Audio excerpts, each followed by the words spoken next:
Good morning, third year. So, in your last task set by Mr. Wands, you were looking at gathering data on your muscular endurance, and now we're going to be designing a muscular endurance circuit that will improve your muscular endurance. So, what is circuit training? The circuit training is when you do a series of different exercises in order.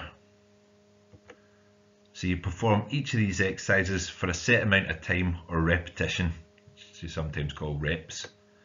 You perform each exercise in turn with no breaks until you've completed each exercise. When you've done that, this is called a set.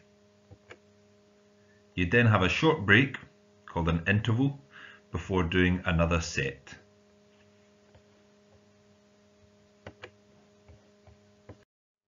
So what's circuit training good for? Well, circuit training can be used to train a huge number of fitness factors, including strength, stamina, muscular endurance, agility, flexibility, or power. It all really depends on what exercises you put into the circuit. But because completing circuits takes time, usually about 10 to 20 minutes, they are particularly good at improving endurance, both cardiorespiratory endurance and also muscular endurance, and that's why we'll be using this as our method of developing performance.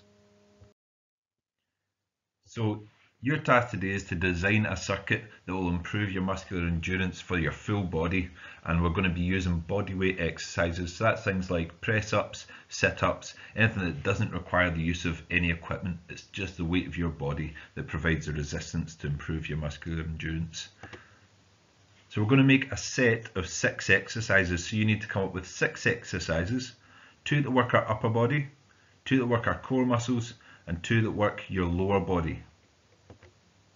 So your first task is to look online and find 6 exercises that meet these criteria and that you can perform in your house, so that you'll be able to do in the space that you have. So once you have your 6 exercises, you're going to put them in order. So the order you're going to do them is you're going to do the upper body exercises first, the core exercise second, and then the lower body exercise third. And then it's going to go upper body, core, lower body again. I've sent you a circuit plan as a Word document, so once you've decided on the order, write these into your plan. You're going to perform each exercise for 45 seconds, and in that 45 seconds you perform as many of that exercise as you can in the time. If it's a static exercise such as a plank, then you just hold it for the full 45 seconds. So in your circuit planner, you can write 45 seconds for each exercise in the duration section. Once you've completed your set, you'll have an interval of 1 minute, so you can write 1 minute into the interval section of your circuit plan. And we're going to do 3 sets in total, so you can write 3 into the number of sets section of your circuit plan. So now that you've planned your circuit, it's time to perform it and start getting the benefits. So before you start, it's really important that you have a 5 to 10 minute warm up to increase your heart rate. This gets the blood flow into your muscles and makes your circuit much more effective.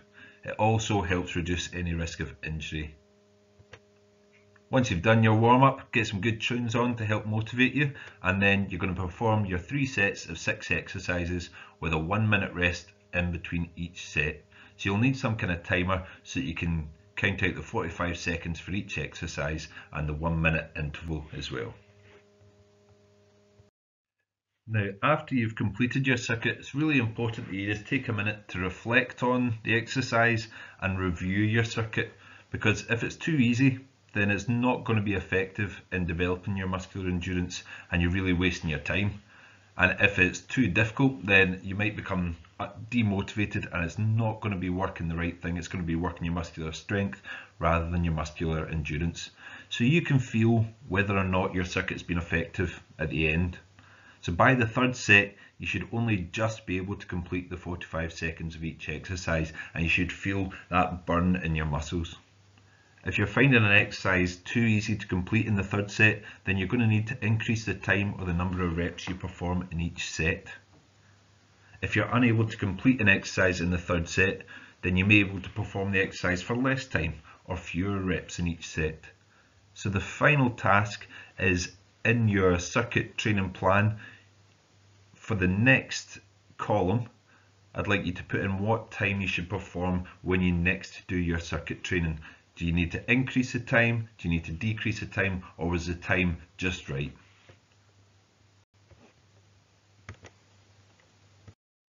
And here's an example of the circuit training personal development plan, just so I can show you what I'm really looking for in the training plan. So first, you pop your name up the top there, and the physical fitness factor that we're looking to develop is muscular endurance.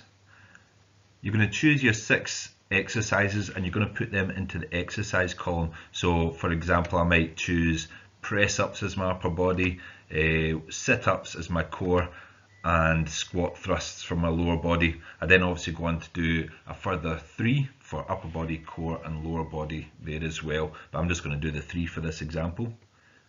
You're then going to fill in the date that you're performing the circuit, so that'll be today's date. I've just put in the 18th of the 1st there, and then you're going to say how long you're going to do each exercise for. So we're going to start off with 45 seconds for each exercise. We're going to be doing 3 sets and we're going to have a 1 minute interval between the sets. Once you've got that all planned out, obviously you're going to do the exercises, and at the end you're going to review how it went. So perhaps I felt by the end I wasn't able to do the full 45 seconds of press-ups. I could only do 10 seconds, my arms were too tired, so I might choose to lower the time for my next circuit training to 35 seconds for the press-ups. Likewise, in the sit-ups, I found it too easy, so I'm going to increase the time so that I get the full effect and really work my muscular endurance through that. And you do that for each of those so that it's ready. You can pull that plan out for the next time, write the date at the top when you're ready to do your next circuit training. So your practical lesson tasks are that you have to create a 6 exercise circuit using bodyweight exercises and write these into your circuit planner. You then need to perform that circuit after a 5 to 10 minute warm up, and then after you've performed it, you reflect on the times of exercises and record any necessary changes in your circuit planner. And every practical lesson, that's going to be your task, to perform your circuit and then reflect on your circuit and make any necessary changes you need and record them in your planner. Then at the end of the block, we're going to retest using the wall sit, the 2 minute press up test and the plank test that you did for Mr. Warnes, and you're going to see if you've made any improvements and if your training has been effective. And that essentially is the block plan for your practical lessons for PE studies.